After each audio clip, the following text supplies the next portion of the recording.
तो बर्तन में हम डालेंगे 2 टेबलस्पून भर के घी। ये गाय का घी है। तो आँच को यहाँ पे धीमा और मध्यम के बीच में रखा है। तो घी यहाँ पे हल्का सा गर्म हो चुका है। इसमें हम डालने वाले हैं 40 बादाम और यहाँ पे हम बादाम को अच्छे से भूनेंगे। ये हल्का सा ब्राउन हो जाना चाहिए। वैसे तो ये ब्राउन दिख ही रहा है, लेकिन इसे हमें फ्राई करना है। तो मध्यम आंच में हम बादाम को यहाँ पे फ्राई करेंगे। 1.5 से 2 मिनट तक बादाम को फ्राई करेंगे। तो 1.5 मिनट हो चुका है और हमने यहाँ पे बादाम को फ्राई कर लिया है। और एक बात का ध्यान रखिए कि बहुत तेज़ आंच पे हमें बादाम को फ्राई नहीं करना है, क्योंकि बादाम चटकने लग जाएगा। तो यहाँ पे बादाम हमने फ्राई कर लिया, तो साइड में रख देते हैं इसे। अब डालेंगे इसके अंदर काजू। तो काजू भी 40-45 होंगे। तो यहाँ पे जो ड्राई फ्रूट्स है और काजू को हल्का सुनहरी होने तक फ्राई कर लेना है। तो काजू यहाँ पे हल्के सुनहरी होने शुरू हो चुके हैं। तो आंच को हम स्लो कर देंगे और ये जो काजू है ना, ये हम निकाल लेंगे प्लेट में। तो यहाँ पे मैंने किशमिश लिया है करीबन 40 से 50। इसे हम फ्राई कर लेंगे। आंच को यहाँ पे मैंने स्लो रख दिया है। तो किशमिश यहाँ पे एकदम फूल चुकी है। गैस को हम यहाँ पे स्लो कर देंगे। मैंने यहाँ पे लिया है पिस्ता, और पिस्ता यहाँ पे 40 से 50 है। तो पिस्ता को भी 1 मिनट के लिए हम भून लेंगे। तो 1 मिनट हो चुका है। पिस्ता यहाँ पे हमने फ्राई कर लिया है। तो पिस्ता को भी हम निकाल लेंगे प्लेट में। तो मैंने यहाँ पे लिया है 1/4 कप मगज। तो मगज भी हम डाल देंगे और इसे बहुत ही हल्का सा, यानी कि बहुत ही हल्का सुनहरी करना है। गैस को यहाँ पे मैंने एकदम स्लो रखा है। तो ये ज़रा चटकने से लग जाते हैं, इसलिए गैस को मैंने स्लो रखा है। तो चलिए अब मगज को भी हम निकाल लेते हैं प्लेट में। तो ये बहुत ही हल्के से सुनहरे हुए हैं। कुछ कुछ सफ़ेद से हैं और कुछ कुछ सुनहरे से हो चुके हैं हल्के से। तो मैंने यहाँ पे लिया है गौन, और गौन यहाँ पे आप अपने हिसाब से ले सकते हो, कम ज़्यादा जो भी है। मैंने यहाँ पे इसे 1/4 कप से ऊपर ही लिया है। गैस को मैंने यहाँ पे स्लो ही रखा है।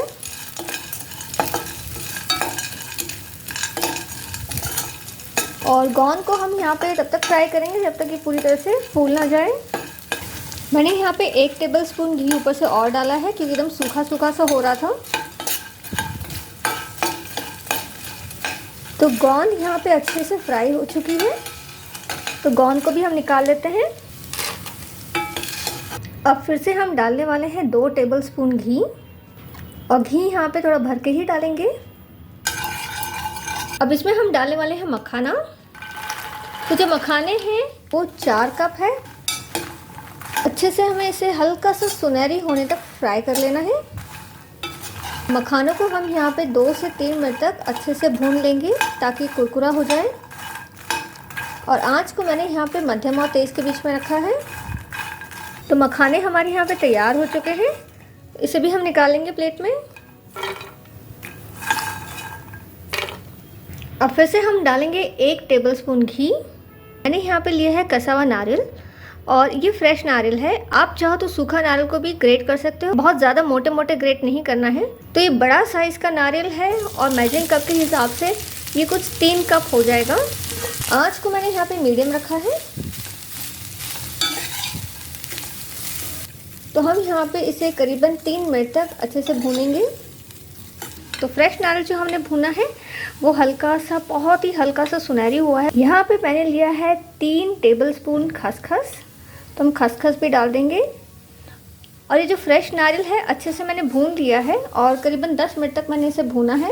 और खसखस को करीबन हम 1 मिनट तक भूनेंगे धीमी आंच में। तो 1 मिनट हो चुका है और खसखस को हमने धीमी आंच में भून लिया है। तो खसखस और ये जो फ्रेश नारियल है वो हम निकाल लेंगे प्लेट में। तो यहाँ पे जो मेवा मिष्ठान हमने फ्राई किए हैं वो एकदम ठंडे हो चुके हैं। हमें यहाँ पे जो मेवा मिष्ठान है इसे पीसना है। तो क्या क्या पीसना है मैं बता देती हूँ। तो इसमें बादाम, काजू और पिस्ता, ये तीनों को हमें मोटा मोटा पीसना है। और अलग हमें पीसना है ये गोंद। हमें यहाँ पे किशमिश और ये मगज है, इसे पीसना नहीं है। और मखाने जो है वो हमें मोटा मोटा पीसना है। तो चलिए अब पीसते हैं। तो सबसे पहले हम डाल देंगे बादाम। कुछ कुछ पाउडर जैसे हो जाएंगे थोड़ा बहुत, लेकिन हमें मोटा ही रखना है इसे। अब डाल देंगे हम पिस्ता और ये जो काजू है वो भी हम डाल देंगे। मिक्सर को बस ऑन ऑफ करना है और ये मोटा मोटा ही रखना है इसे। तो देखिए ये हल्का हल्का सा मोटा है और कुछ कुछ पाउडर जैसा हो चुका है। तो इसी तरीके से आपको पीसना है। मैंने 3 बार मिक्सर जार को ऑन ऑफ किया था और देखिए ये रिजल्ट है। मैं ये निकाल लूँगी बर्तन में।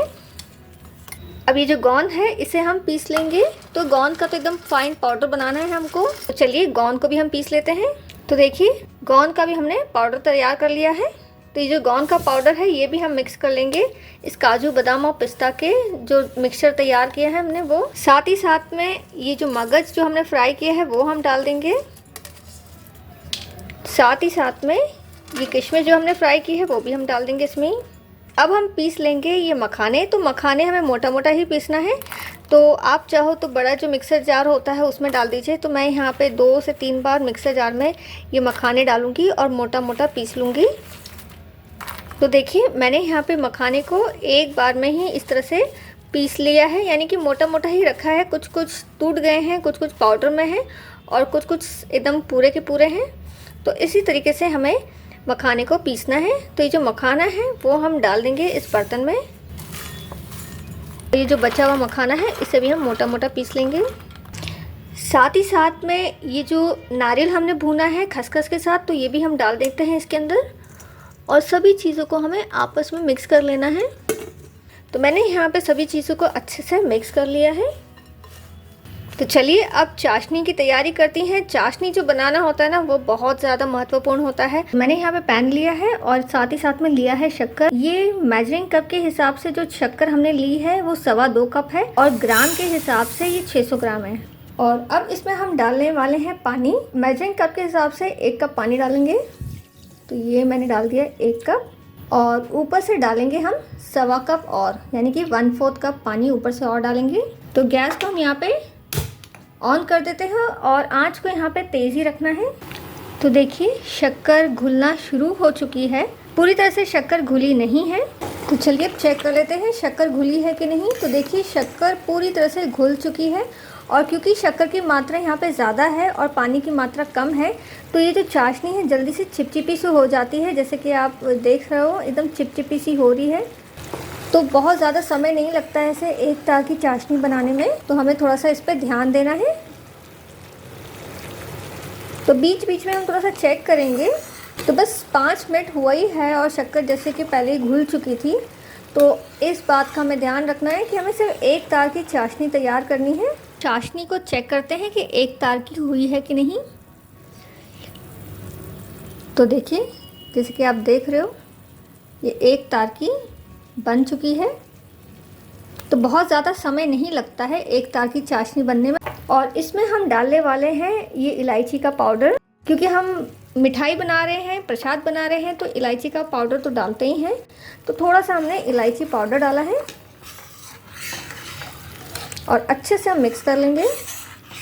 अब ये जो सारा का सारा जो मेवा है हमने जो तैयार किया है वो इस चाशनी में हम डालेंगे। तो थोड़ा थोड़ा करके हम डालते जाएंगे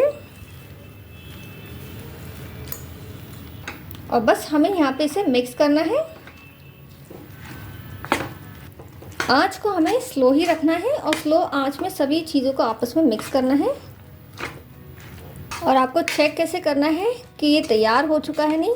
तो देखिए ये अभी जैसे हम इससे पीछे कर रहे हैं ना, तो एकदम जल्दी से आगे आ जा रहा है सारा का सारा मिक्सचर।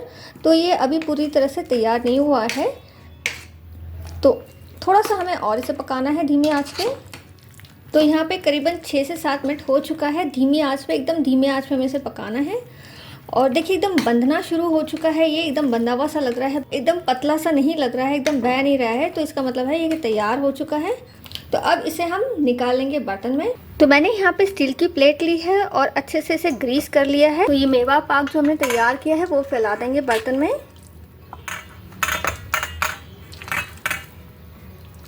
और जो प्लेट है इसे हमने घी से ग्रीस की है, तो ये चीज़ आपको भूलना नहीं है। तो हमने यहाँ पे पूरी तरह से फैला दिया है मेवा पाक को। और दूसरी चीज़ ये है कि अभी ये बहुत ज़्यादा गर्म है, तो इसे हम हल्का सा ठंडा होने रख देंगे। और जैसे ही हल्का सा ठंडा होगा, हमें क्या करना है, हल्के से इम्प्रेशंस देने हैं, ताकि जब ये पूरी तरह से ठंडा हो जाए तो तोड़ते वक्त बहुत आसानी से हम इसे तोड़ सकें। तो अब मैं इसे ऐसे ही रख देती हूँ हल्का सा ठंडा होने के लिए। तो ऊपर से ये हल्का सा ठंडा हो चुका है, बहुत ज़्यादा नहीं है, मतलब वार्म सा है। और मैंने इसके ऊपर हल्का सा घी लगाया है। तो बस हल्का सा इम्प्रेशन ऊपर से ही देना है, अंदर तक नहीं देना है, क्योंकि ये अंदर अभी भी गर्म है तो चिपचिपा सा हो जाएगा ये।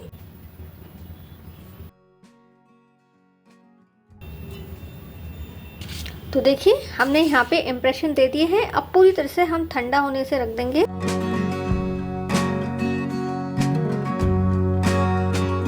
तो चलिए इसे निकाल के भी दिखा देते हैं।